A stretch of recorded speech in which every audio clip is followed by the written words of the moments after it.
No, you get Well, I'd like to segments. thank everybody for coming tonight. My name's Judd Vickers. I'm a board member of CAN. And my friend Ann Roan approached me a month or two ago. She's the former city planner and part of the inspiration behind Cannery Park that we're all familiar with over by Dorchester Avenue. And it seemed like it would be a great subject matter for our meeting tonight. So our first speaker will be Ann. She's going to give us a little history of Cannery Park. Brian Roach was involved as well, and then Owen Bailey with the Eastern Shore Land Conservancy. And the Eastern Shore Land Conservancy was instrumental in the original planning and acquisition of the park. So hopefully we'll learn more about the history tonight and then maybe next steps to move some of the development of the park forward. Susan Banks sends her apologies. She's a bit under the weather. She had planned to come tonight, but I have an update from her I'll give later on the process related to the rail banking for the rail trail that will eventually, hopefully, go all the way to the airport from Cannery Park. So we'll start with Ann. And then Sharon is going to help moderate this evening as well. I think I know most of you here. Ann Roan, I was the former city planner. And Cannery Park is a very personal baby of mine. But I will tell you, it started when, it started with the skateboard park. Two mothers from the West End who had boys were looking to create a skateboard park for their children and for the community. And they were locating it on the outskirts of town, not in town. And so they called me and I got involved and I was looking for a location that was more urban, more in town, that you could actually skate to or walk to, and started looking at aerials of the city. And this piece of property really spoke to me because it wasn't being used at the time. But location-wise, it was central to town. It's actually almost geographically central. And then it had the restoration piece, and it was part of the, Phillips Packing Company, an integral part. And that's how it began.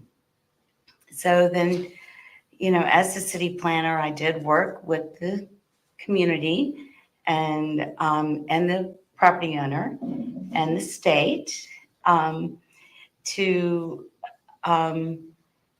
acquire the land, change the zoning or change the comprehensive plan, identify it as open space or green space.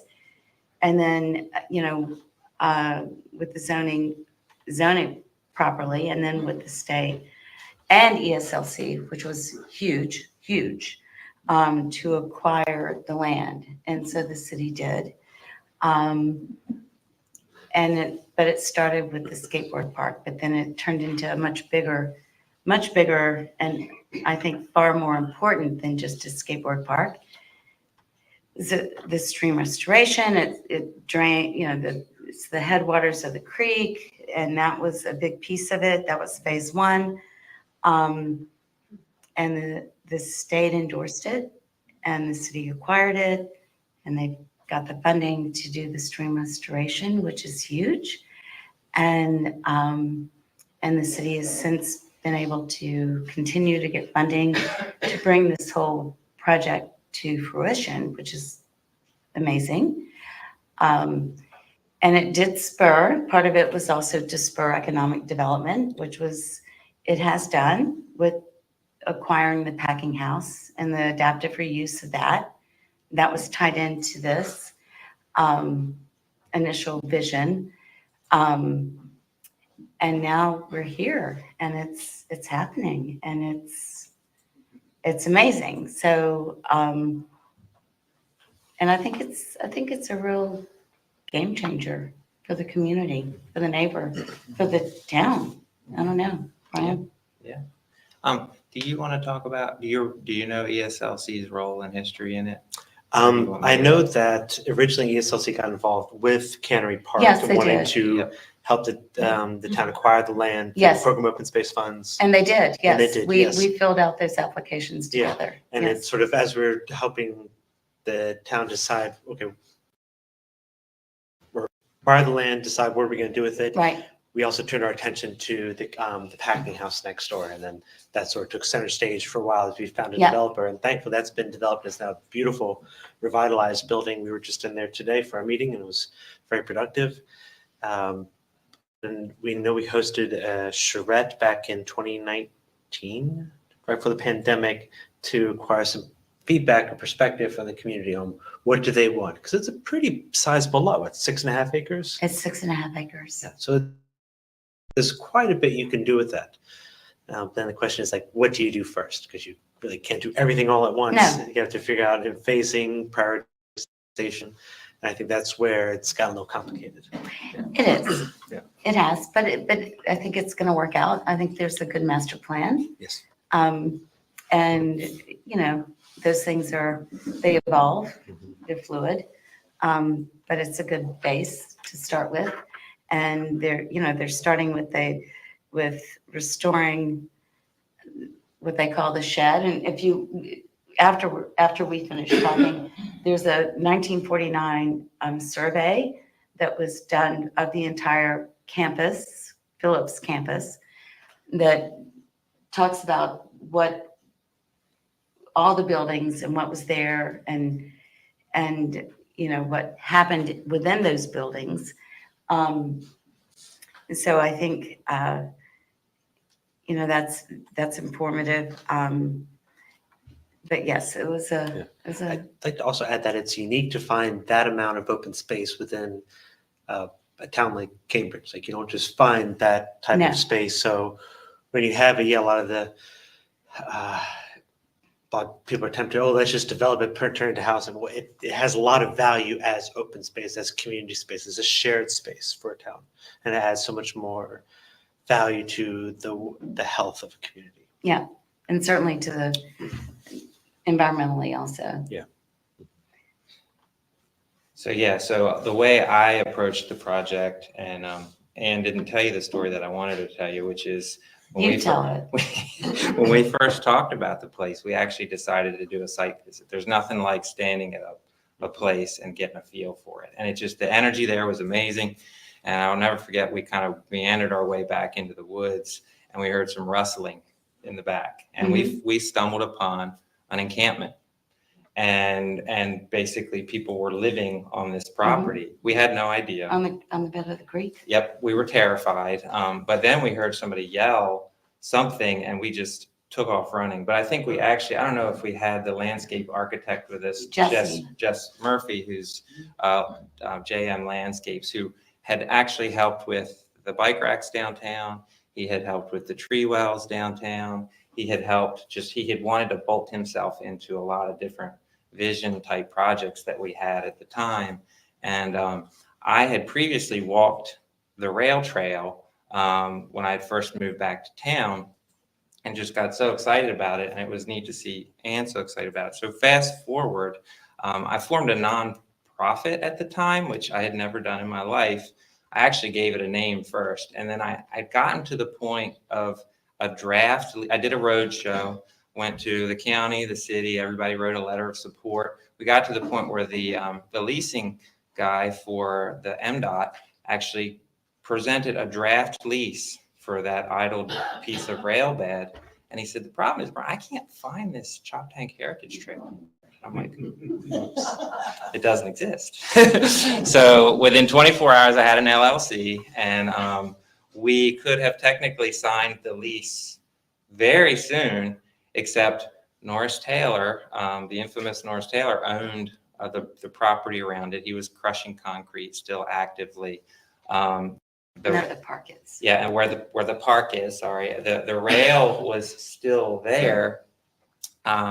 And anyway, I couldn't sign the lease, found out that I didn't have the money to actually buy the insurance, which you could buy through the National Rails to Trails organization. But there had been enough publicity around it. Someone decided to come in and start pulling the rail up for scrap. So I was out of town and I get a phone call that I've been alleged in stealing the rail from that this guy said the rails to trails is who told him he could actually take this stuff up. So I don't know if they ever located that very heavy metal, but I think they found some of it like in Hurlock or something like that. But fast forward, the Eastern Shore Land Conservancy has been near and dear to my heart forever. And Mine. between, they were very effective in open space, but at the time, Jake Day had actually, I believe he formed it, or he actually was one of the Center early for Towns. people within, called the Center for Towns. And the concept is something that Owen is beating the drum on today, which is you need to make your cities places people want to live in order to take pressure off the edges. Just don't say you can't live out in the suburbs. Make people desire Exactly. the city. So the Center for Towns went so far as to actually buy and advocate under Rob Etkin the McCord Laundry Building Mhm. in Easton, which I can't say that I was in favor of when they did that, because I'm like, you're kind of, did you own real estate? Because just having a building is a big headache. Well, they found that out. I didn't actually ever breathe that to them, but I was worried. But the good news is it gave them a lot of experience in historic renovation, brownfield, all of that. And at the time, Katie Parks, who's now with, Preservation Maryland. well, she's with Medco. Oh, she is? Yeah. She's with She's Medco back. now. She's back to Medco. Yep. So she went to Preservation Maryland, but Yeah. she actually super smart, took that mantle up and actually was also the big advocate for placemaking. So if you're going to actually have a skate park, if you're going to have a rail trail, you actually need a number of things, particularly on a site like that, or else it's not going to succeed as much because people won't feel safe. It's not, you always need to have something going on. And that was, it's not a pioneering concept, but it kind of was for Cambridge and development of the project like this. Well, the real brilliance of it was she understood new market tax credits, which are something that honestly, I'm not sure that anyone truly understands them still or how they work. But it was a federal program you could get involved in to fund basically areas like Cambridge that needed redevelopment. So somehow, some way, they did a private fundraiser for the smokestacks, which sort of made that area iconic. Like, it's like, here we are. It's like a billboard. It's so unique about that site. Started to tell the story of the packing house. The community started to get involved. Norris Taylor actually passed away and the property became available, which that was key, and allowed for the restoration of the stream bed, where we found a leaking sewer pipe. You wonder why the creek's so polluted. Well, it was leaking sewer into the headwaters, which I'm not so sure we would have known about had not DNR funded the ability to restore that creek bed. So that was nice. We're all healthier for it, and we have the data to prove it. But the Eastern Shore Land Conservancy, with their freshly minted expertise in building redevelopment, took the mantle on Packing House, which was a very similar project. They, at the time, were a 33-member board, which it's been pared down significantly. Down to 16? Yeah. Many of which were not from Dorchester County or Cambridge. This became an all-consuming project for them in many ways. And I can tell you a lot of them were very skeptical of it because the numbers just didn't work. But the whole point is new market tax credits are for those types of projects, if you understand how they work. So we got to the point where the packing house could happen. Department of Housing under Ken Holt was willing to move into the building. Well, we had to preserve the building. Yep, had to preserve that. That was. So we had to get a grant to get it registered on the national, MHT registry so that it would be eligible for tax credits. And that was So the historic tax credits. historic Yep. tax credits, but it was to preserve the building because the building was going to be demolished.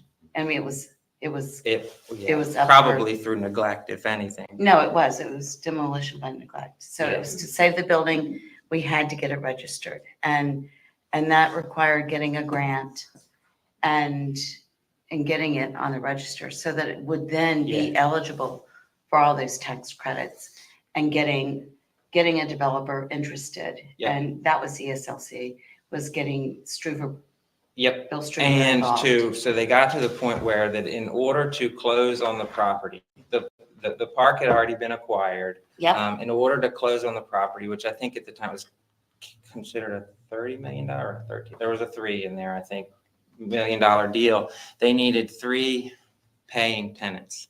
Well, they had the Department of Housing. They had Blue Oyster Environmental, which was a pioneering concept. The state has been hugely behind, but I'm not so sure that it's been fully articulated, the trading of nutrient credits. So that's Johnny Shockley, if anybody's met him. So he had signed on, and then they needed a 3rd tenant. So the Eastern Shore Land Conservancy, the 33-member board had to decide if they were now going to get into leasing an event space, which you can imagine that just resonates well with people that conserve land for a living, didn't want to be in the real estate business because the McCord had just been, again, it was a brownfield site. It had been so much more than they expected. So they said, hey, Brian, will you come and talk to them about this? Because if the Eastern Shore Land Conservancy isn't willing to sign on, we have tried Chesapeake College, we've tried the Dorchester County Public Schools, we've tried, basically, you name the possible tenant that could potentially even think about being in that space, and they've all been tried. And they all really wanted to see a building renovated before they even thought about renting it, because it was just too much of a risk. So you get in front of a 33-member board and you sell the story of Cambridge. You say, this is the last piece of Phillips Packing. This is a building that brings the community together. We all have a family member that can trace their roots back to Phillips Packing. This is the story of why we are. When people come to Cambridge, this building represents what we were, what we are, and what we can be. And it's all encompassing. And somehow that night it was going to be turned down. I found out previously. They voted unanimously to sign what was a $13,000 a year lease or Something like that. something. And it was supposed to be revenue neutral because of these new market tax credits that nobody still understands. But it was out of their wheelhouse. They voted for it. The financing got secured. Cross Street got brought on as a partner, which they've done. They have a huge history of success all over the place. And then now here we are with a renovated building that's there. It's part of the placemaking concept. It's got all these different things going on. It's still on a shoestring. And now we're to the point where we've got to, and this is why it's so great that Ann brought us up to speed. We've got to get the rail trail extended. We got to get more things activated in that park, because in order for the building to succeed, the park needs to succeed. In order for the park to succeed, the building needs to succeed. So that's pretty much, in my opinion, where we are. It is where we are, but I do want to back up to, when ESLC became involved with the packing house, they were already involved in the park. Yes. That we were already. It started with the park. It started with the park, yes. And but Rob Etkin called me one night, like a Friday night in February. It was cold, and said, I'd like to can you show this building to someone tomorrow? And Sharon was the agent. And I called her and said, can you leave me the keys? So Saturday, and I didn't know who Rob was talking about. And he brought in Bill Struver. And I knew Bill Struver because I lived in Baltimore and I saw his work. I didn't know him, and so I met Rob and I met Bill and gave them a tour of the building. And we painted the vision of the park and the building's going to look over the rail trail and the park, and how important it was to the history. And Bill said, this building, there is no project here without that park. That's how important that park is. And I'm only saying that because that's how important it is. Yep. And then Bill went on, Cross Street bought the building, they've renovated it, and they're still, it's amazing, but it had to be saved. Yep. And so, yes, to what you were saying, it's one of the reasons, of course, this is a near and dear project to me overall. But I think it's to keep it moving forward. I mean, the city has limited capacity. They can look for money. They have, but they're limited in their capacity to make sure that things happen without a community group that can help support them. And so my vision all along as the previous city planner was to make sure that the park happens, that the packing house happens, but that it keeps that there's a friends group, and I've had experience a little bit with that, and Owen can talk a lot more about that, to help support the city to make these things happen. It's a support system that we're looking to, or I'm looking to help create or be a part of. I think that's important. It's not just, it's not all about, it's not looking for fundraising, although that would be helpful, but it's forming a nonprofit to help really take ownership from a community standpoint of this really important piece of property, because it's important not just for economic development, but also environmentally and community development. And that's why I reached out, because that's sort of the seed that I'm hoping is planted by the end of this meeting. I'm sorry. Can you tell us how Rails to Trails ties in with Oh, the park yeah. So it and the history of how that Yeah. got to where it is? So Rails to Trails cuts right through it, obviously. And the cool thing is the RUDAT had come Yes. through around that time, and then that bled into our comprehensive plan. And the first thing that happened was the RUDAT identified that rail redevelopment Mhm. as Rails to Trails as an economic engine for not just the city, but the county. Like, it's proven it just adds millions to an economy if you can activate that type of transportation.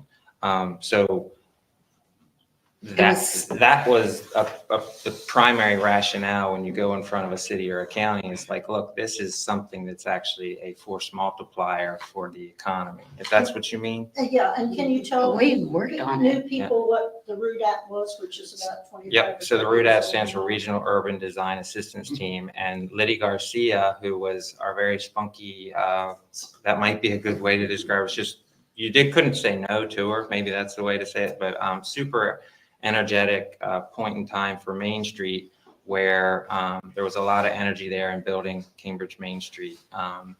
And she somehow managed, I don't know, I just knew her side. I mean, I No, had we just worked moved back. together. I had just moved back Yeah, to you town, so did, I don't know a yeah. whole lot about how they had just come to town, but There were other people too. It was Yeah. Liddy and myself, and it was, but it's a competitive selection, and Through the AIA. they It's saw an AIA Cambridge program. and they just embraced it. And I would tell that it was probably the single largest involvement in the community planning process I've seen. I mean, it was huge. it was huge. It was a 7-day intense or 5-day intensive planning charrette. Yep. And pretty much 24/7. Yeah, and it's still out there on their site. But so these were architects, urban planners, historians. They just have a whole breadth of experience, and they come in and do an intensive interviewing study of the city, and then take their expertise and come back with a plan. And are they a state organization or It's federal? through the or- American Institute of Architects. Yes, right? the American Institute of Architects, AIA. Yeah. And it still exists. It might have a different name at this point, but it does, and it's very competitive. It didn't cost anything. We actually maybe we had to house them or something. Oh, yeah, no, it didn't. It's all pro bono Yep. on their end. But the city really,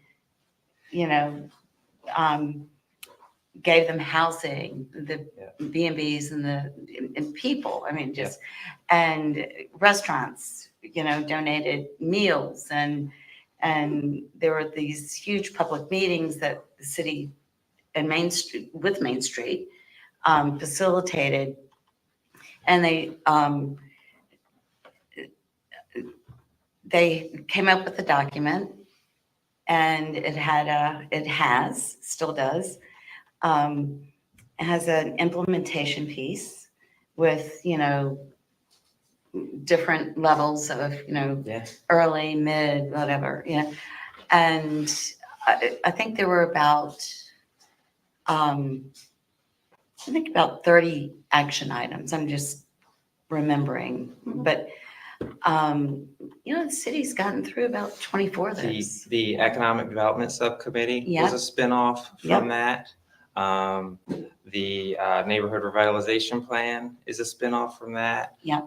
Pretty much a lot of the stuff that we've planned were subcomponents of this larger plan, which is also in the comp plan. That was a separate effort. Yeah. But it was really exciting to the point where Brandon Essen jokes with both city managers had that there's going to be a quiz from Brian, by the way, when you show up, because he knows the plans, he's part of them, and he's going to ask you if you've read them, because it is a template that, if followed, it's almost certain for success. I mean, these were experts that basically told us what we needed to do, even right down to stressing the fact that we need to focus on our comparative advantages. And I was happy to see that I think it might have been Can's questions that said, what do you think the economic drivers are in Cambridge and Dorchester County? Well, that ties right into what they articulated, which is you need to do something here that they can't reproduce in Easton or Ocean City, Right. or whatever. What is it? Well, oysters, the working waterfront, all those types of things, the history of the packing house. Embrace that. Don't knock it down. Make it something that is unique to you, and it would be a force multiplier for the economy. And I don't think they envisioned marijuana at the time, but I mean, They did. but But it's that a may be another economic- way that particular area and around that rail trail, if done in a mixed use sort of work play sort of design, those other buildings could be restored and that whole area be activated, with that being a primary employer and engine for that other side of Washington Street. So tell us of the rail to trail. Where exactly does the trail that's currently of interest begin and end? Yep. So we've actually banked to Woods Road so far. Actually, it may be the 16 that's been banked. That was first. It has to become available for interim use, is what they call it. It's never abandoned. Bad word in the state, because that's when the class action lawyers come in and want to steal the land back. But it's of strategic interest to the state and the federal government to preserve these rail corridors, because once gone, you'll never get them back. Try to get a foot from your neighbor. So the state came to the county with Jeff Powell not too long ago, because our county was typically like, well, we don't want to get rid of those rails because we may need it for industry. But the problem is, when nobody's willing to maintain it anymore, the state is in a pickle, because it's going to get overgrown if it's not being used. They're not going to get funds to it. They've got to put it into rail banking, and they've got to find somebody to maintain it. And the way to do that is a formal process, which I was talking about.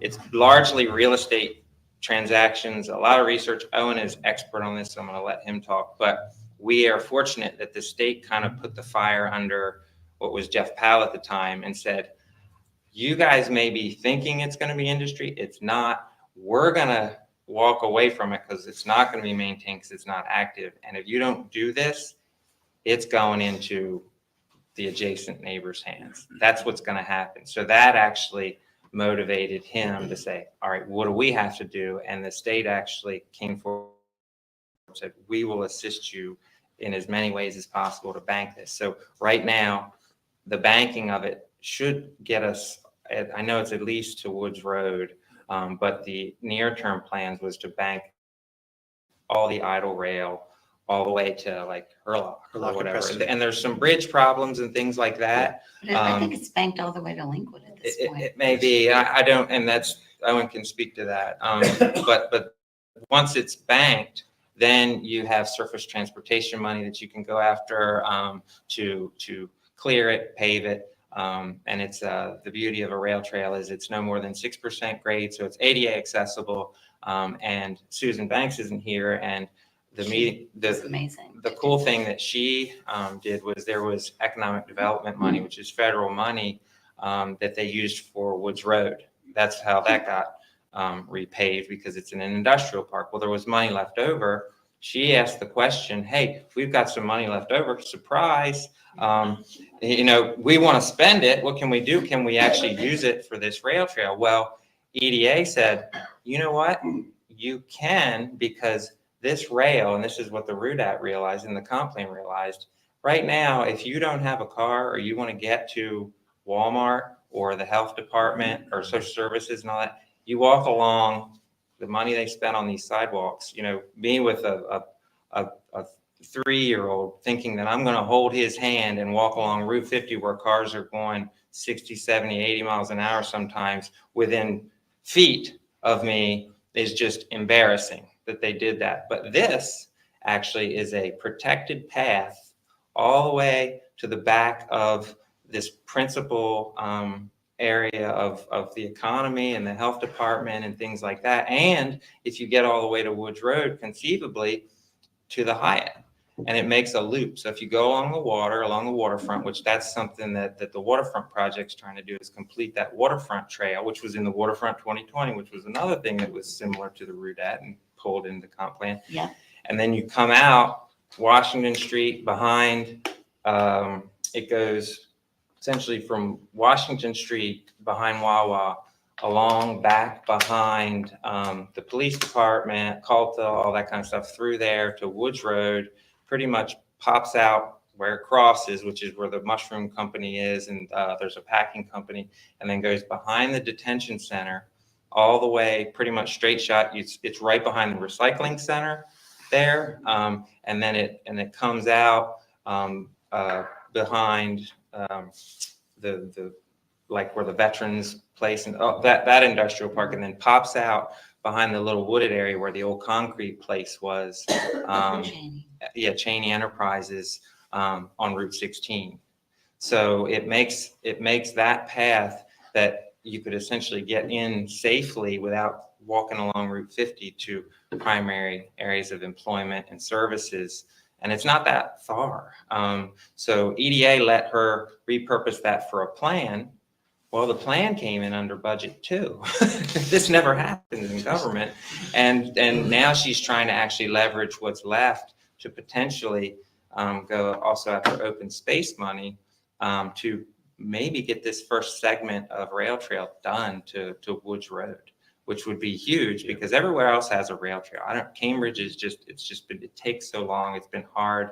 And for the same reason the Eastern Shore Land Conservancy would be frustrated with Cambridge and Dorchester is, to Ann's point, there was never anybody there other than the government who was always focused about just paying the bills to really work with and advocate. So that nonprofit partner, that group like Eastern Shore Land Conservancy or another group to advocate, to get in front of the councils and say, you need to do this to keep it on the radar is so critically important. And now that I'm on the other side of the table, I didn't realize, and Chuck knows how important it is. If you get up there and you talk, it brings it to the forefront. It's amazing. That's how things happen. Because there's so many things that are happening. To have that advocacy is critically important, because otherwise it just gets shuffled into whatever's next. But yeah, so. I'll add. Did you want to? Yes. So for the last 2.5 years, ESLC has been trying to generate interest and advocacy for trails on the Eastern Shore. If you look at the state of Maryland, to borrow the line from my fellow trail members, it looks like someone dropped a plate of spaghetti on Baltimore and Annapolis and Washington, and the Eastern Shore just has a few specks of parsley. We have so few trails in the Eastern Shore compared to the rest of the state. So we started asking ourselves why, and it came to the conclusion that's because our local governments are understaffed and overworked, and they don't have the time or the capacity or the technical expertise to do that trail planning, to go after the funds, to go after the permits needed to it. So we've really started to lean into the space, and we create a vision for a trail system that connects all of our communities on the Eastern Shore.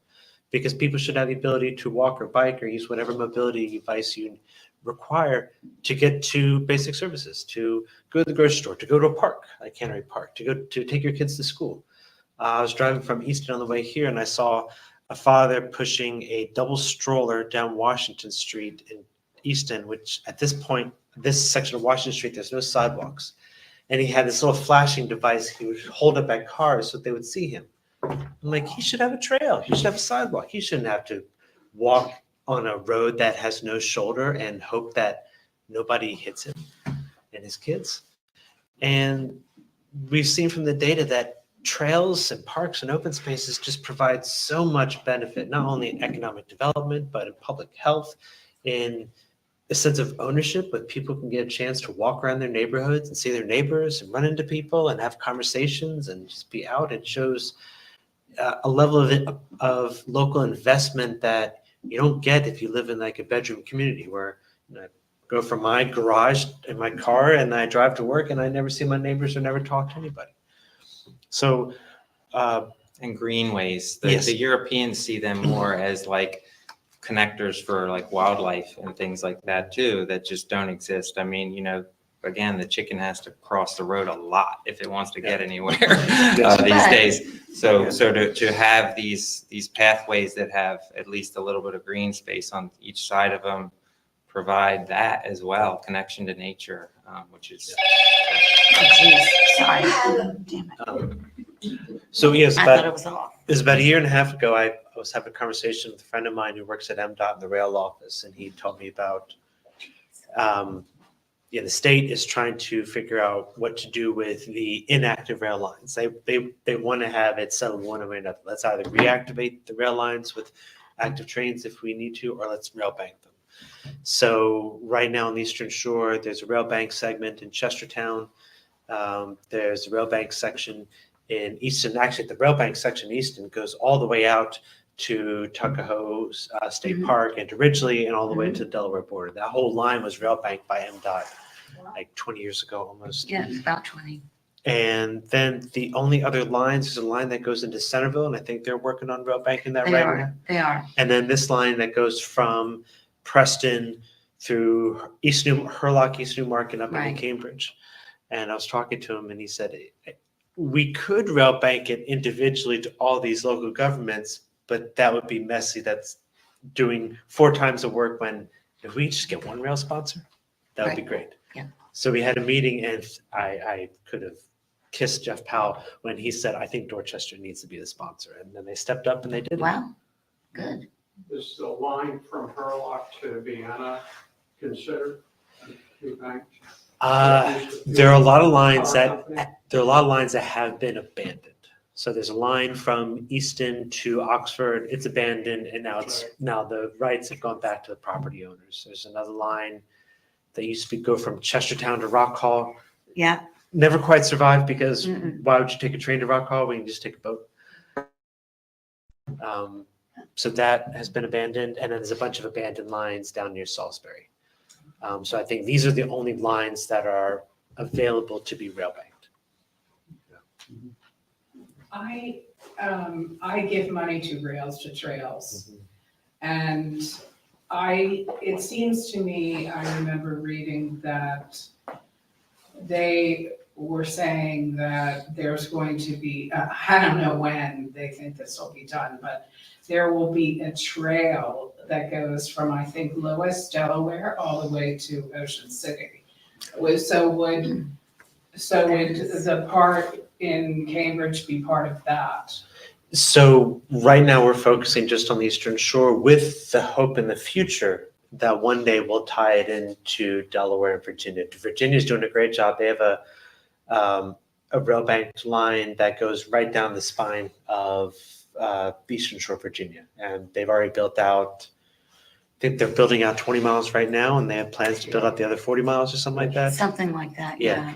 And Because it then, will eventually Yeah. connect. Yeah. to- and in Delaware, So state of Delaware is very jealous of our program open space funds, but I in turn am very jealous of their trail funds. They invest tens of millions of dollars every year to building trails and connectivity. So someday I'd like for both states to kind of share their ideas and how they could make a beautiful relationship between parks and then the trails that we use to get to them. But there should be one day a Delmarva trail system. Yeah, and Because I think the state lines are arbitrary. You know, these are communities right next to each other, and we should be able. How amazing would that be to have these trails that would connect us all over Eastern Well, and I Shore? think your point about connectivity is well stated, because what our city is actually doing as well is we keep applying for monies to connect things within the city as well. So there was a Leonard's Lane Park, for example, that's been planned.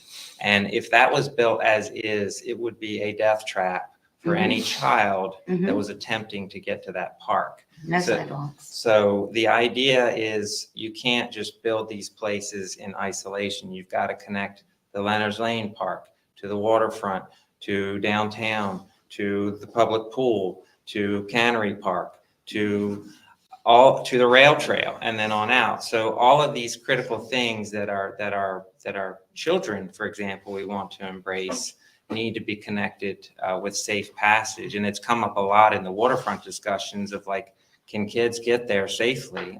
They can, but they usually show up in a car. And how nice would it be to build a path, which we have the right of way from Cannery Park to the waterfront. And that's one of the things that the Bikeways study that we sponsored early on has identified as a possibility of extending Packing House, Cannery Park, all the way to the waterfront, which it used to go before we gave up Trenton Street.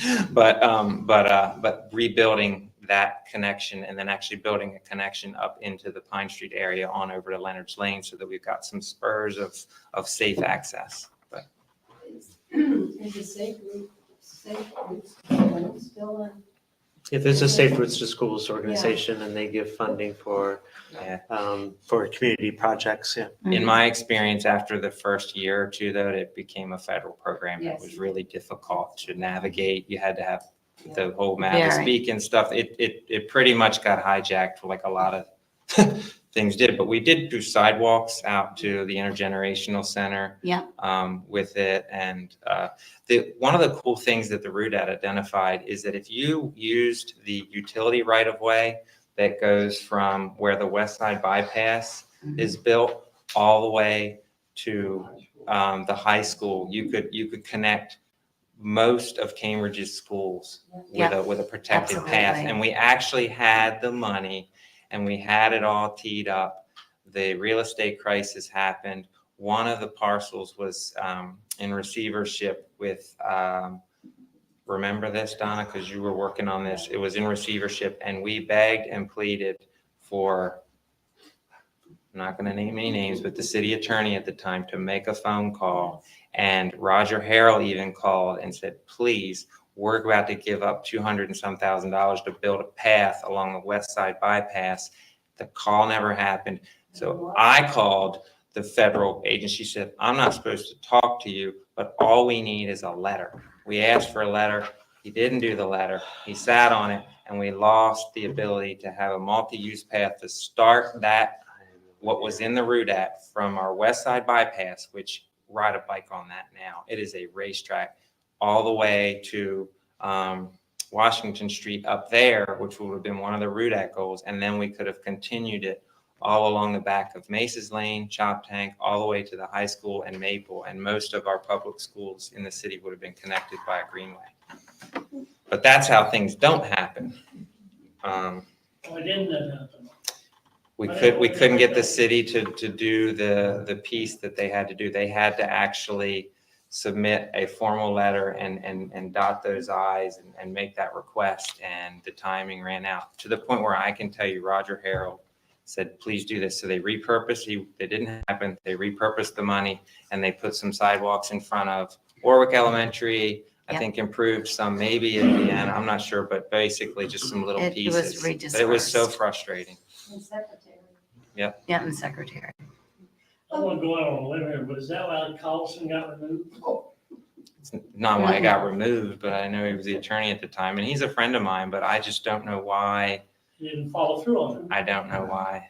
I mean, his plate may have been full, he may have not seen the value. And again, if council directs, I happen to know, the city attorney to do something, it happens. So clearly they didn't think it was important either at the time. So it's unfortunate, but that's how you lose grant money too. But everything had been done, and the health department had been a wonderful partner through that whole thing. We had tons of meetings. It was the first round of Safe Routes to School money when it was relatively easy. Yeah, it was a huge loss. But again, it got complicated because the property would have been easy if it was in the hands of the developers because they saw it as an asset, but it went into receivership with Fannie Mae or Freddie Mac or whatever, which trying to get somebody to pick up the phone there and to do whatever was probably a little bit more complicated than the city wanted to So undertake, but what's it the could have been status done. of it now? It could be done, but you'd have to go back out and get the, there's a plan, but you'd have to get the money to do it. It's privately owned. Actually, the road's been turned over to the city, and I'm assuming that there's probably enough right of way to do it. But the other thing is the planning commission shouldn't be approving projects because it is in our comp plan that no development is to be built without pedestrian connections to the city. It's in there. But it doesn't happen because the developer says, oh, we can't afford to do that. So, which is why the waterfront development, those public components have to go in first because any developer is always going to say, I can't afford it, or I'll do that when I get everything else done. And then you have a bunch of NIMBYism and things like that that prevent it from happening. It happens to rail trails to the point where this Portland had an organization that if somebody tried to prevent them from building a trail in a neighborhood, they would buy the house, build the trail, and then sell the house at a premium because people that want to live next to trails will pay more for a house. So, Ian, you had started to talk about what is needed now. So can you kind of expand on that a little bit? Where do things stand now that you wanted to have this discussion and what needs to happen next? Well, I think that I think what needs to happen next is to continue this conversation with people that are interested and making this park happen. And the park is my focus. I mean, it's as a citizen, but also as a former planner and the one that, pretty much gave birth to this baby. So, my hope is that from this meeting, that's the beginning of that conversation and organizing. I mean, So you're looking for advocacy? I'm looking for advocacy. I'm willing to help as much as I can. But it's, this is, I reached out to the most organized group that I knew, and to start this conversation. I mean, I don't think it's a responsibility of CAN per se, but it certainly is a place to make those connections and not even become a subgroup, but become its own group. So, and I'm new to this, I'm on the city side, I'm like, identify the land, find the money, make it happen. But that's not who I am here now. I just want to make it happen as much as this. And it is realizing the vision that. Realize the vision and develop it. And Because I know when Katie Day was here. Katie Parks. Katie Parks. Yes, sorry, Katie Parks. I remember going to some meetings where there was, a whole lot was planned for that area. Dog park, skateboard plaza, Yeah, what a around walking the trail to skateboard, connect which was the. the whole meaning, the whole Right. reason. anyway. the whole reason why it started. Yeah, It's all part of the master plan. And Yeah, Katie was working for Eastern Shoreline Conservancy. But those plans you know, they came from the city and a lot of interaction um, and that was a vision of the community. It was not done in a silo. So who has the master plan now, or how, The city does, so it's available through the city? of course, and there's a copy of it right Oh, there. that's part of the plan. That's part of it, Yeah. and that's part of it. Can you just kind of briefly go over what was in that master plan? Well, it's got this, the skate park goes through, this is a concept, it's not Sure. construction documents. So this is the packing house. This is the rail trail. These are the stacks. This is Washington Street. This is the shed that's being, you The can events drive by and pavilion. see it.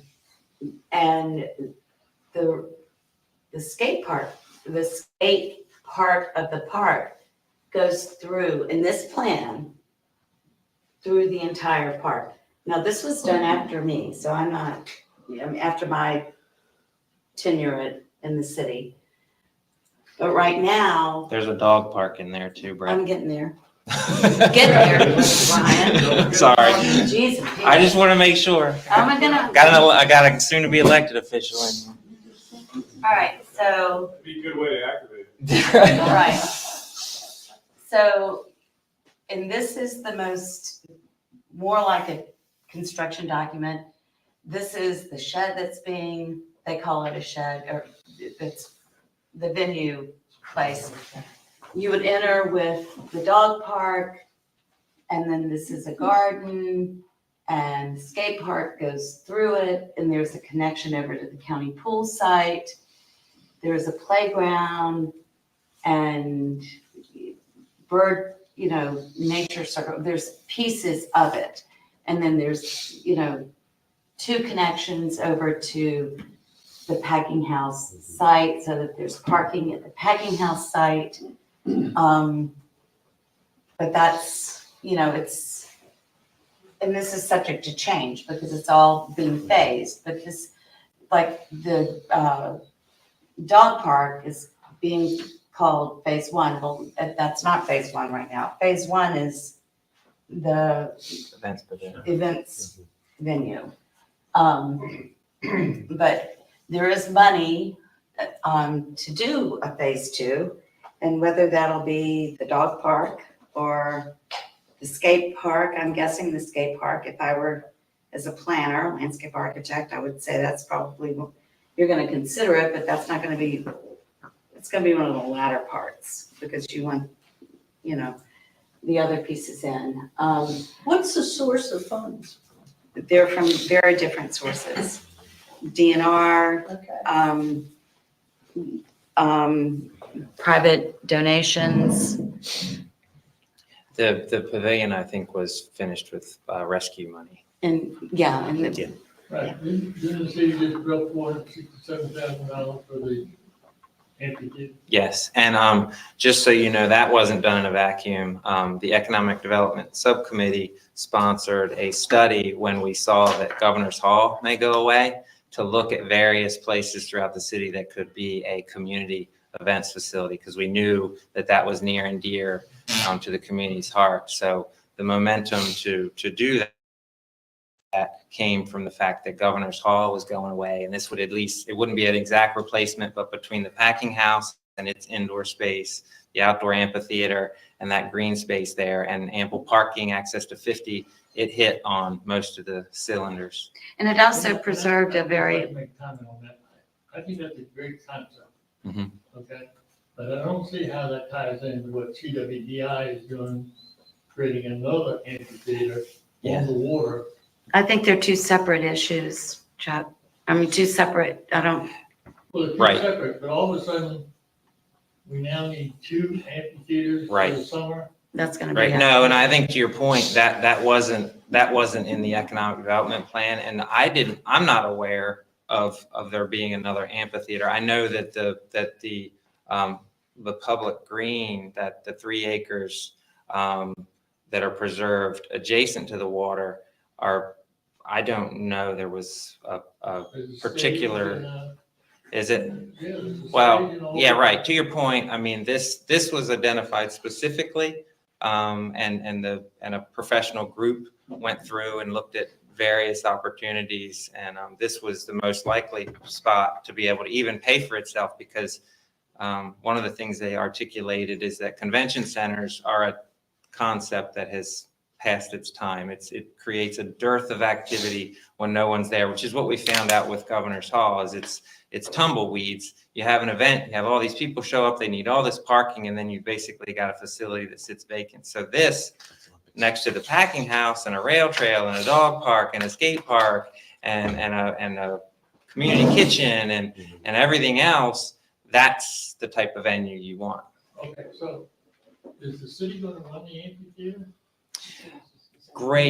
That's another part, and you have a question. I can answer that, and then you can, unless you. If you don't mind, Chuck. Yeah. I just remember like in 21, 22 timeframe, the city council was presented with getting the cabin of Harriet Tubman's father, I think. Yep. Whatever happened to that? That was gonna go there. It was, they had proposed, Alpha Genesis wanted to put it in Cannery Way, which is actually right downtown. And Oh, truthfully, the okay, city had sorry. very little involvement in that. They went out on a limb. They've managed to get a tremendous amount of grant money to do a lot of things that have never come across, in my opinion, even the city council's desk. I don't know if things were happening within the rank and file of staff within the city. But yeah, I certainly No, it don't know went where before the- they may have presented it, but I don't know that there was any allocation officially approved. Well, I for that. think all of you said that you didn't think that you didn't want to see it squeezed into the parking lot or something, that it needed to be. Well, So I don't know, I yeah. thought it was. could be another thing to activate the space, I think is what you're saying. But Chuck, to your point, I was just in a meeting the other day at the Traffic and Safety, famous Traffic and Safety Committee, and there's been a lot of complaints on the rail trail because there seems to be a growing unhoused encampment there. And people have been complaining to the police department that they don't feel safe and that they need to have a presence, and they've started to do patrols. But I said, we probably need to, do we have an MOU with the county or the city? Who's maintaining the park? Who's emptying the trash cans? And our public services director said, well, we're buying trash cans and we'll empty them. I'm like, good to know. I mean, but that was essentially like, the answer is that that a lot of this has been done without any sort of formal plan for ownership and responsibility of it, which absolutely has to happen. And those are things that hopefully a city manager will look at and say, hey, we've got a public space that we own that we need a function around. And that's, in my mind, why we hire professionals within our government to actually put those types of things in place. Yeah. I agree with what you're saying, and, the city's involved in the backing up, and I like the idea of it being down there, Yeah. but I would also like the idea of CWDI or Cambridge Harbor, or however you want to call it, and the city joined together a common concept, not in competition with each other. Yeah. For a 6-month facility. I mean, you only use those amphitheaters. Yeah. No, it's a good point. But that's also speaks to sort of the vision of, or the idea of having a Friends of the Park, a Friends of Cannery Park, that, maybe they're not out there emptying trash cans, but maybe they're supporting providing the trash cans. Maybe they're, helping, making sure that they're stewards of this very important piece of property, whether it's the trash cans or maintaining the stream restoration, as we were talking about, which was a $1.2 million project, but it takes maintenance. And if it's not maintained, the whole project is gonna be lost. But I think that's, that would be, part of what I would consider a goal of a group, if it forms, if it happens, is to help support the city in those functions, But yeah, so what's the good of trash cans if they're not being, And Empty. I wonder if it's a chicken or egg problem, because it is sort of like, do we build the park out? Do we have an advocacy for like, hey, you've got ARPA money left over, or you need to continue to get this thing built out, because people want to protect things they care about and they take ownership of. And right now, I'm not sure it's to the point where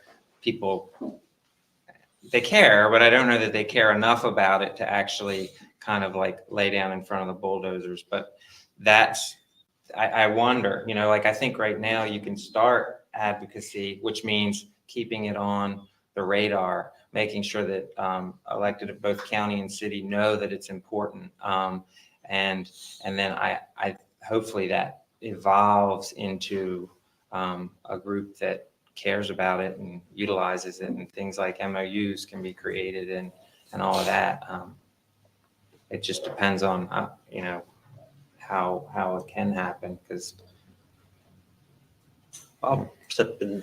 Oh, go ahead. I suggest we all start watching some Hallmark movies.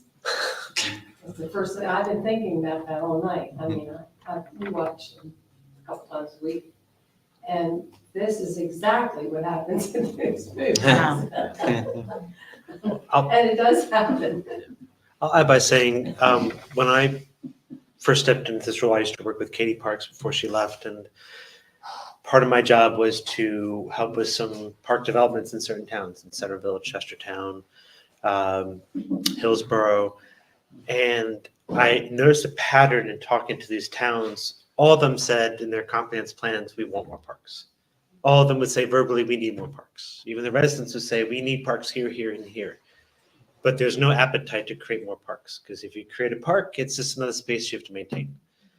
So we started doing some research, and we had an intern help us on different ideas of how to relieve that maintenance pressure from local governments, especially in Eastern Shore. We have such small local governments. I mean, Salisbury, Cambridge, Easton, by far our largest jurisdictions, are still relatively small by comparison to other cities. So we came up with this list, and on the list is one of them is a Friends of group. I'm looking at want to join the Friends of the Library here. I used to be on the board for the Friends of the Kent County Public Library, and I know how enjoyable that was. And there's a big difference between what the Friends did and then what the board of the library does.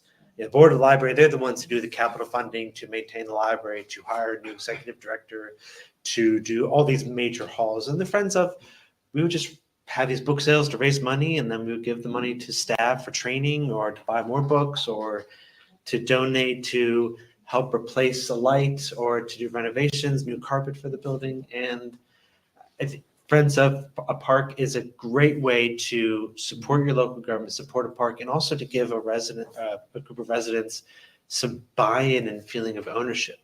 It doesn't mean you have to go out there and pick up trash every day or cut down trees, but it could be, while you're on your walk, if you see those trash cans overflowing, just send an email to the Public Works Department, and just keep it as an FYI, or raise funds every year for like a big park cleanup, or to host a big weed pull in part of the garden so that you can help the city maintain it, because our local governments are really good at cutting grass, but not really good at maintaining gardens.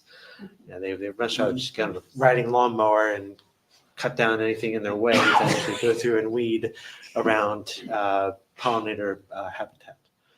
No, they do that around. Yeah, they do it. we don't want that here. No.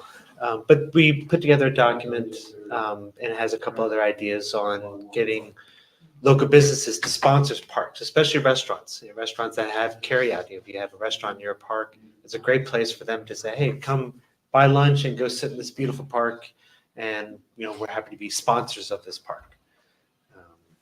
So there's some really creative ideas that communities can utilize to activate these public spaces and really enhance them.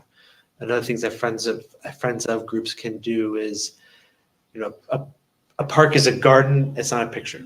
It's going to evolve and adapt over time. Great example, Wilmer Park in Chestertown. It used to just be this giant grass field with a loop around it. But it became a popular place to have events. So we put up a little, like a pavilion kind of area for bands and for people to come and enjoy. We even put in a playground for kids so that if you're going there for an event, you have a place for your kids to go play. And they put in a kayak storage facility because people will come there and have access to the river. So the park has evolved over time as the needs of the community have evolved. So friends of groups can be pretty instrumental in relaying, okay, we have this vision, but this is our vision today. This is going to change over time, as people change over time, as community change over time. So my first experience with the Friends group, which is why this has always been in the back of my brain, is my last 3 years of college, at LSU and landscape architecture, I had the incredible pleasure of living at an arboretum that was given to the university by the person who planted it, had bought the land and actually planted this piece of land that by the, he was 93, I was 22, he was considerably older, but so he had but he had bought this land and he wanted to make sure that it was preserved. And as a student in landscape architecture, we would use it as a living classroom to learn plant material. But to preserve it, he gave it to the landscape architecture, LSU's landscape architecture department. And I, being this young person, had the pleasure of being able to live there rent free. All I had to do was fix him dinner every night and help maintain things. But when he gave it to the university, and LSU's a big university, and it's not, it's well heeled, it's got funding.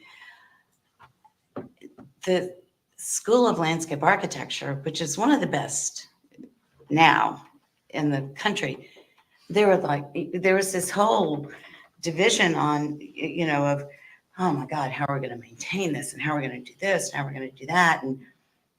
But in the end, there was a group of folks that knew this person, that gave the place, planted it, bought the land, planted it, lived there his life, gave it.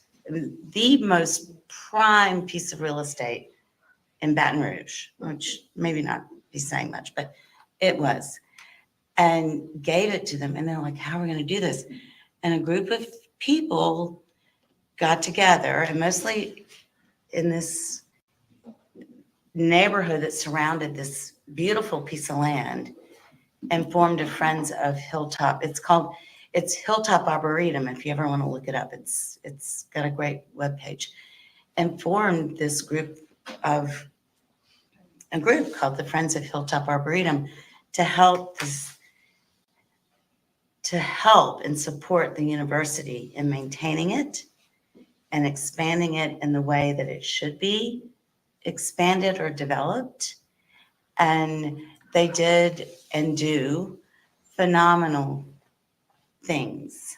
But they're a support mechanism. They're not, and I'm sure there's fundraising and all of that, but they were created to be a support system, or not system, but a means of support, of community support. And that was my first experience. And yeah, it was so my thought from the beginning of identifying this piece of land from an aerial photo, looking for a place for a skateboard park, and envisioning this park was that there would be that kind of structure that would develop. And I think this is just the beginning of Yeah, that it's conversation. good to see that there's still interest, from the last 2-3 years, and you see fence built up, material bulldozed into the stream after the restoration, all the bricks and mortar and cinder blocks pushed into the stream, into the floodplain of the stream. So I thought it was, that part was by the wayside. So it's good to see that there's still a vision there. I don't know if the city has any kind of vision like that for the stream. It seems it's just kind of always been put on the back burner. I was driving. Basically, there's bulldozed all this material. Oh, no, that happened around when the park became activated, and I think that's the municipal utilities property, and I It was remember MUC. asking that question. It was almost like they claimed their space or something. It was really bizarre, and I wasn't in local government, and honestly, people give elected officials way too much credit. The tail wags the dog, and I say that seriously. I had no idea, but yeah, no, that was of big concern because immediately that was happening. And now that I'm on the Critical Areas Commission, I know that Cambridge is largely exempt, but that's something that should have never, ever happened in a functioning. But I would say, on a positive note, it was a couple of weeks ago, I was driving down Cedar Street, and I saw a couple of men weeding and cleaning up around the headwater, around where the culvert goes underneath Cedar Street. We had a guy come to council the other night, and we were like, please do. I mean, And you he don't did- have to that's ask who it permission. was. Yeah. And I thought, Yeah. and he said, I love this, and I Yeah. love this place, and I love this park. Yeah. And I'm like, well, yeah, that's, But that picking up trash was a way to get people engaged. yeah. One of the things that guy is doing too, is he's gonna, and Brian, you can vouch for this, but he's going to see what animals, endangered species are in the water in the area, and also, the plant life as well, which I thought was. Who was that? He who? I have his And, name. yeah, You Right. but can, he even wanted to see about testing the water quality. Right. Which I had mentioned the Citizens for Planned Growth had a volunteer for a while that was doing that. I was doing that. Yeah. You were doing it? Mhm. That was you then. I knew somebody was, but I tried to put him in touch with you to figure out that If could we be set up activity. a Friends of the Park Committee, what do you see that group doing? You said support, but support's such a flaky word. What does that mean? well, I think it means encouraging the city through Advocacy. advocacy.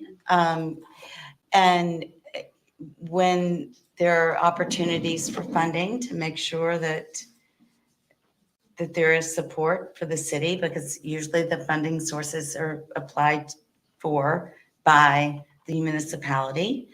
And maybe it is an annual, cleanup of the stream, or maybe it is with Hilltop, it was about funding. It was about getting funding sources to invest. And they had a much greater sources, like, Dow Chemical and Exxon and, bigger chemical companies. But it did help this, and it still does help that, in that case, the university to stay on its mission, and make sure that the improvements or whatever are in keeping with that mission. And that's really, it would be creating a mission. A friends group would get together and decide this is the mission of this park. And then, and that mission would be defined by whoever's involved, hopefully the community. And then that support will present itself, and the role of that of that group will be determined. So, I mean, this is just the beginning of a conversation. So I don't have a I would say, clear answer. think about the Friends of the Library and what they do. So Yeah. in Chestertown or in Kent County, we had 2 book sale fundraisers every year. It usually raised between $15,000 and $20,000, and that was $15,000 and $20,000 extra that the Right. county public library system didn't have, that they could spend to just enhance the services that they provided. So maybe it could be a one-night concert every year, get a band to donate their Absolutely. time, get RER to donate some beer, some food, and have sell tickets and raise some money for the town, and have that money go Yeah. to maintain the benches, the trash cans, for new plantings, for new resources, to put in new elements on the playground or new elements on the skate park. Right. So with Hilltop and the Arboretum, they started off with an annual plant sale. And it was native plants that most of us went out in the woods and dug up and put in coffee cans and sold. And now it's Mhm. an annual, I mean, and that was a long time ago. I don't want to go into how long it was ago, but and now it's such an event. I mean, it's huge, and nurseries donate, and they have, like, the night before, days before, you pay extra to go in and have first pick, but it's those kinds of things, and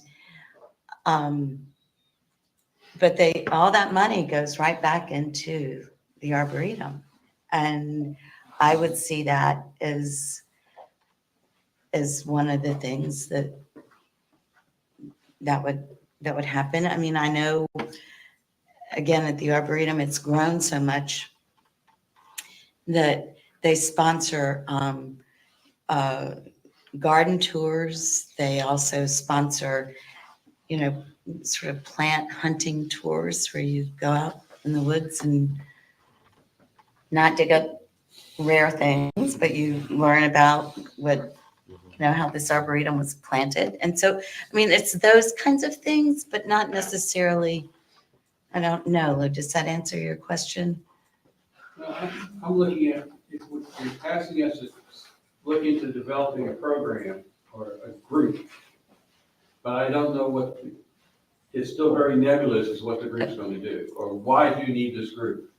Well, I think it's nebulous because it is nebulous. I mean, this is the beginning of a conversation about it. Yeah, there's no fully formed park yet. No, I No. think that probably the most critical need, and why I ask, where things are and where the next steps are, is somebody needs to take that master plan and create an actual plan in phases of, okay, we've got this much of it done, and there's still this much more for the master plan. How what are the steps we need to go through to make that happen?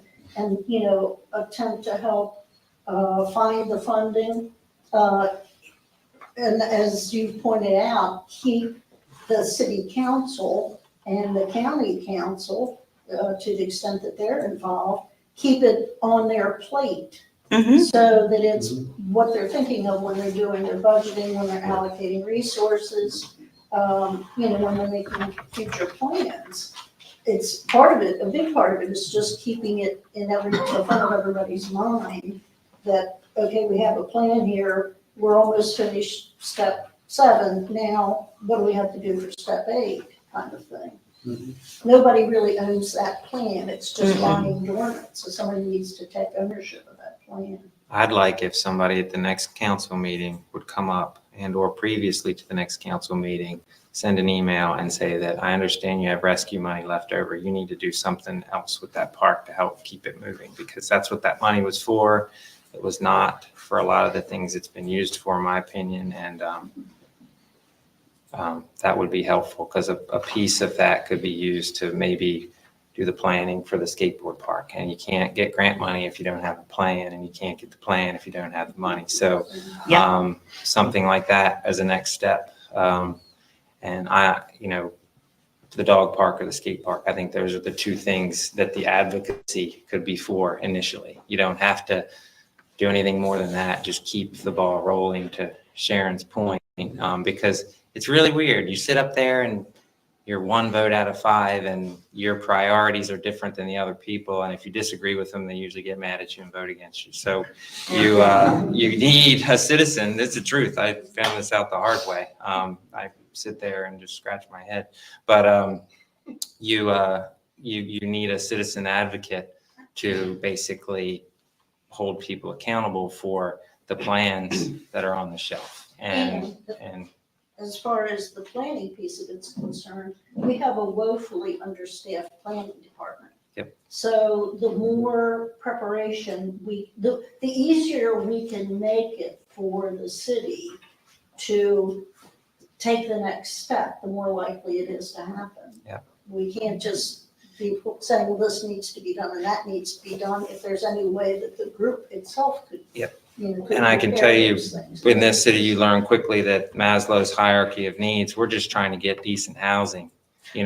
Parks and playgrounds and things like, they matter, and they've been worked on, but sometimes it's like, okay, where's the planning department going to focus their efforts? On Wells Street, where they're trying to redevelop an abandoned neighborhood, or an area that can wait? I see that as what's the reality of this city. But knowing that this would in turn add to the quality of life of whoever ends up living on the new houses of Wells Street, particularly if they're all interconnected and stuff, that's the big picture that an advocacy group could help with, because one does not actually happen to the other. Nothing's happening in a vacuum. The city's too small. So this advocacy is important.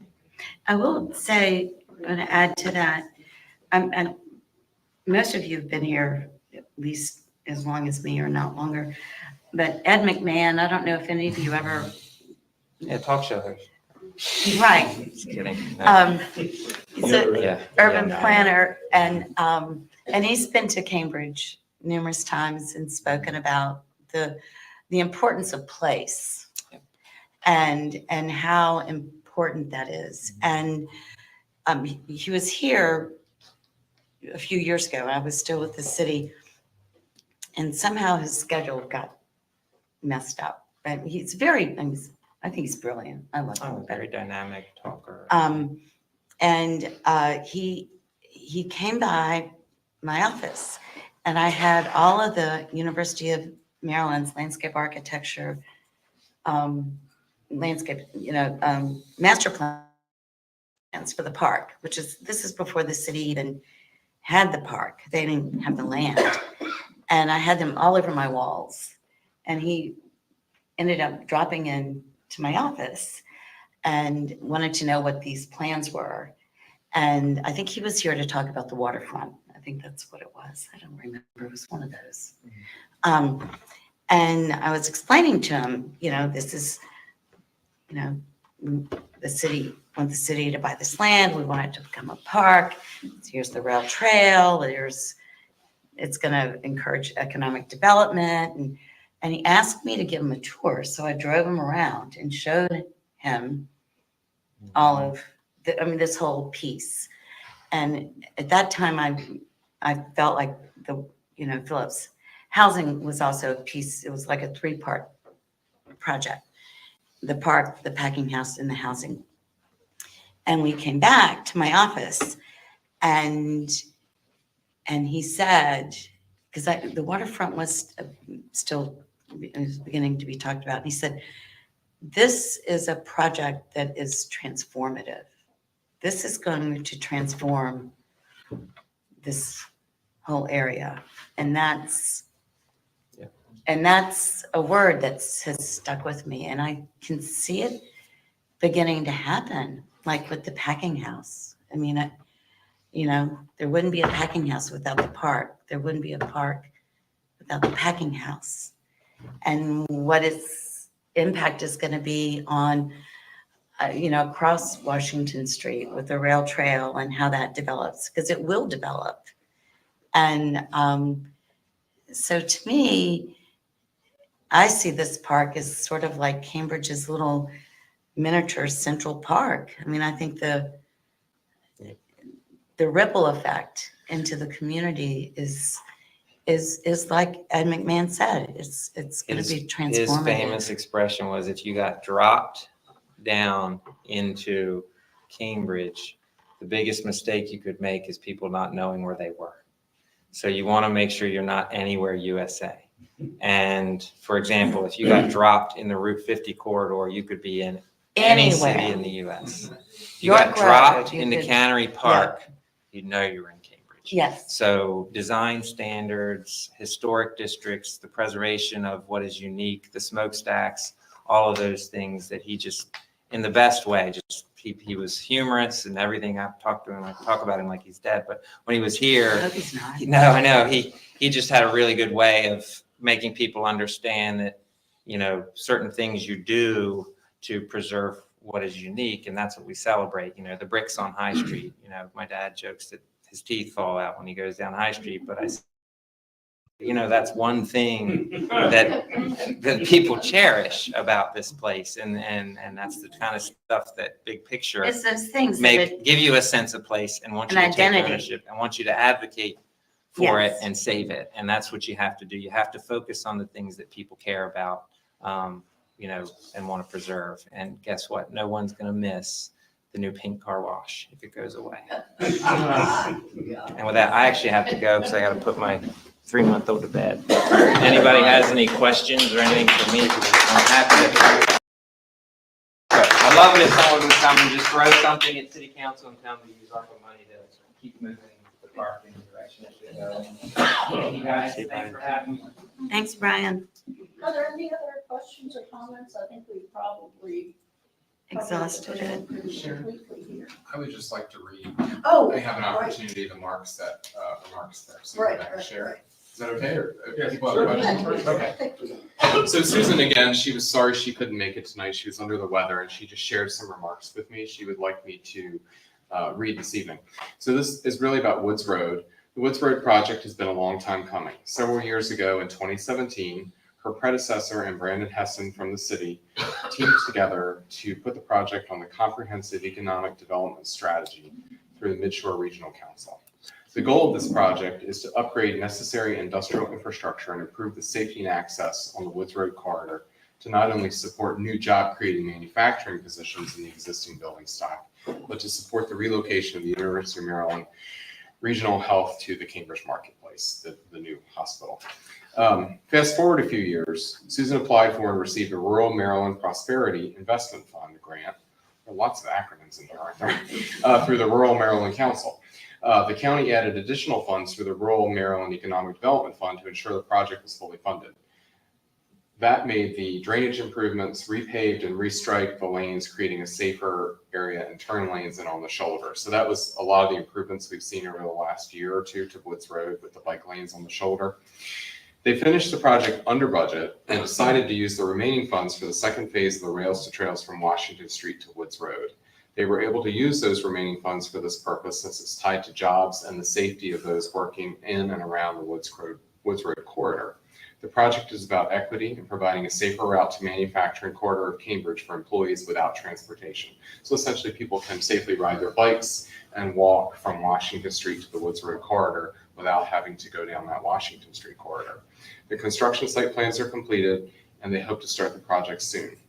The county intends to apply for a green space equity grant in the next couple of weeks. And Susan is happy to take any questions we might have. And I'll also submit her comments for the record as well.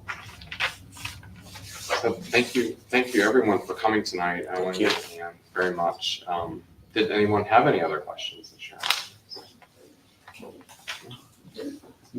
Well, I guess, Feel free what to do look at the you, what plans. do you hope to do now? Like, if you're interested in being part of the Friends, do we talk to you, or is there going to be anything now? Is there I will taking- I'll send my information to Can, Okay. and you can email me, and we'll see what the interest is, and then I'll figure out what the next steps are.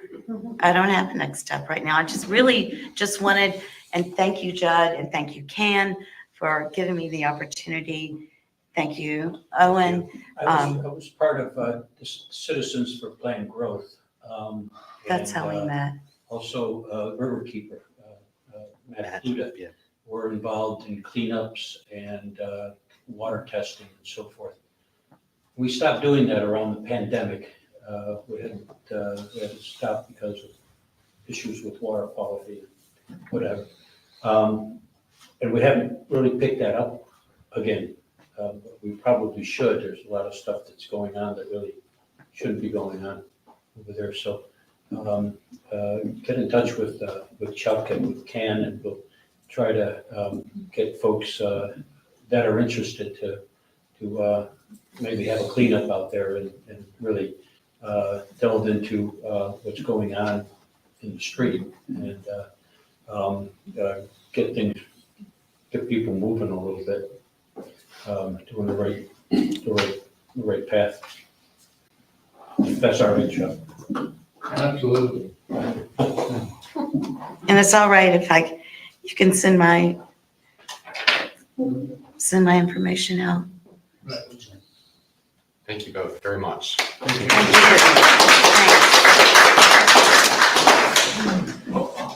Thanks.